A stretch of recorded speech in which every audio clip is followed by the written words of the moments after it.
মই ইয়াসমিনে বনোৱা ৰেচিপি লৈ আহিছোঁ। আজি বনাব লৈছোঁ অমিতা খাৰ বনাবলৈ প্ৰথমে অমিতাখিনি সৰু সৰুকৈ কাটি লৈছোঁ। লগতে কেইটামান নহৰু লৈছোঁ, অকণমান জিৰা গুড়ি, অকণমান নিমখ, অকণমান হালধি আৰু কেইটামান মান ধনিয়া পাত আৰু দুটা জলকীয়া লৈছোঁ।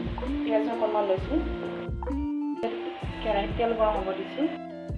গৰম হোৱাত অকণমান পিঁয়াজ দিছোঁ। লগতে জলকীয়া অকণমান কাটি দিয়া নহওঁতে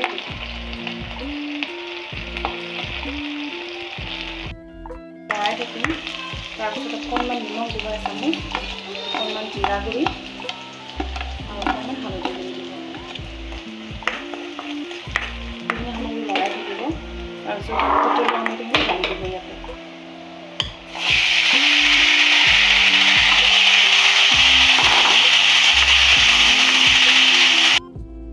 দুচামুচ দি কেনে ভালকৈ লৰাই থাকিব।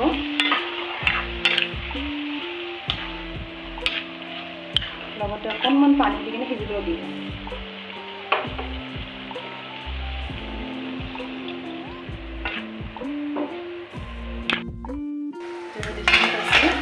ধুনীয়াকৈ সিজি গৈছে।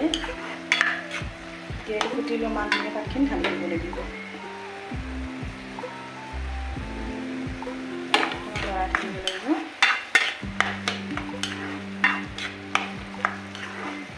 অকণমান পানী দি অকণমান সিজাই থাকিব লাগিব।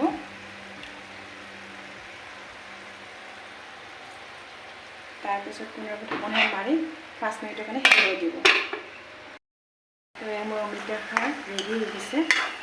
ধুনীয়াকৈ সিজি গৈছে। এতিয়াতো মই বাটিত উলিয়াই লওঁ। মোৰ অমিতা খাৰ ৰেডি। আশা কৰিলোঁ ৰেচিপিটো চাই ভাল পালে। যদি ৰেচিপিটো চাই ভাল পালে তেনেহ'লে লাইক কৰিব, শ্বেয়াৰ কৰিব আৰু ছাবস্ক্ৰাইব কৰিব।